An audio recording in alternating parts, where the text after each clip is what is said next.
Ini Haris Sultan. Tahukah kalian kenapa Kiostama mengabaikan kepentingan kita dan malah sembarangan mencoba menghancurkannya bersama Amerika? Dia masih mengira umat muslim akan memilih partai buruh, seperti hasil survei terbaru yang menyebut reformasi nomor satu. Partai hijau, partai sosialis komunis kiri jauh yang bersekutu dengan kaum Islamis kini menjadi kiri baru. Itu lucu sekali. Ya, ini adalah wakil pemimpin mereka setelah memenangkan pemilihannya. Raise the voice of Palestine! Allahu Akbar! Orang ini adalah wakil pemimpin Partai Hijau.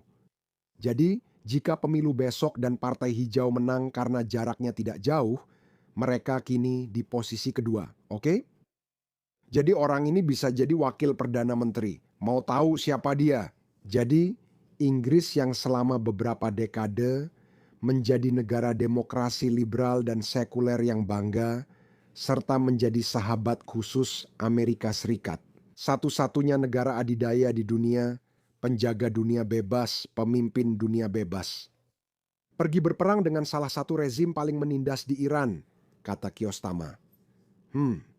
Saya tidak akan membiarkan Anda menggunakan pangkalan kami, karena itu akan menjadi perang ilegal. Oke? Ya, cukup dengan sinyal kebajikanmu, Kiostamo. Kami tahu alasanmu melarang Amerika Serikat memakai tempat itu. Menurut saya, presidennya sangat baik. Dia berkata, saya kecewa.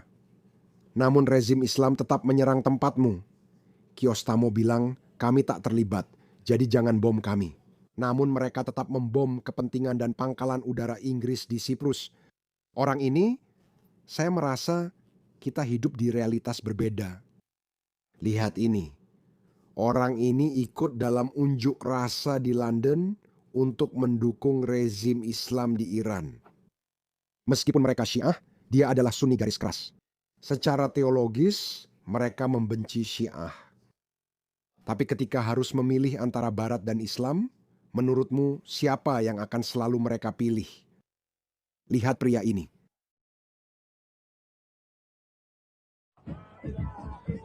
Itu mereka sedang merayakan, dan ada juga beberapa orang kulit putih serta orang bodoh yang dimanfaatkan. Lihat ini.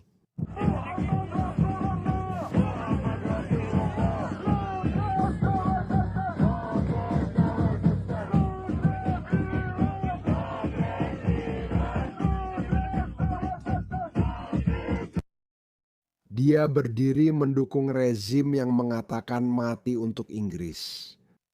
Rezim yang setidaknya telah mencoba melakukan 43 serangan teroris di tanah Inggris menurut Military Intelligence 5.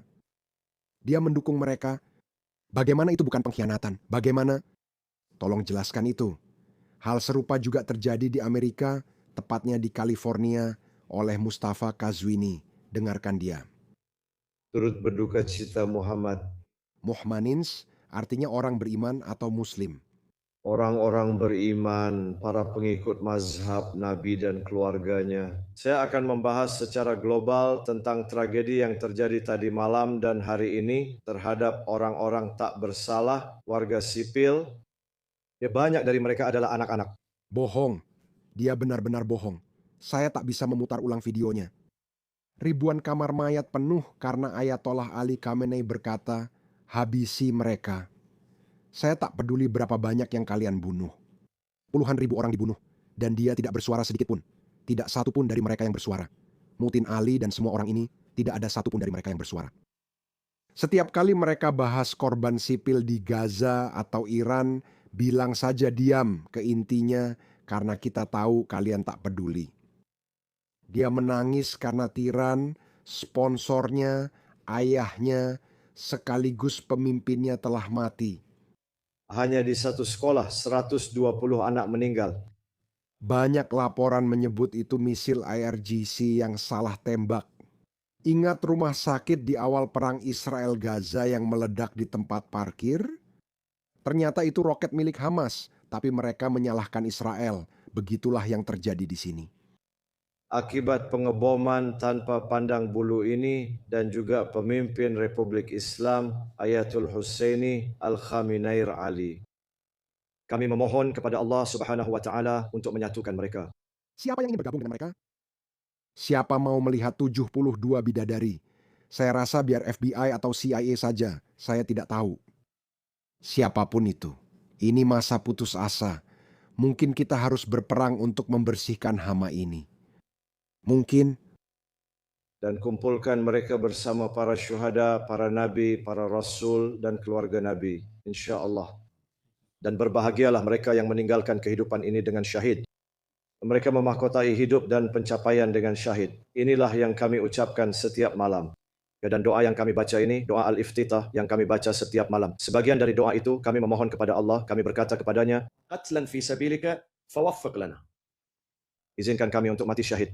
adakah yang bisa mengabulkan keinginannya menjadi syahid? Berkahi kami di jalan-Mu. Saya berharap dan berdoa selama bertahun-tahun, terutama saat ke tempat suci. Jelas, Allahmu tidak mendengarkanmu. Saya ingin wafat syahid, bukan di ranjang rumah atau rumah sakit.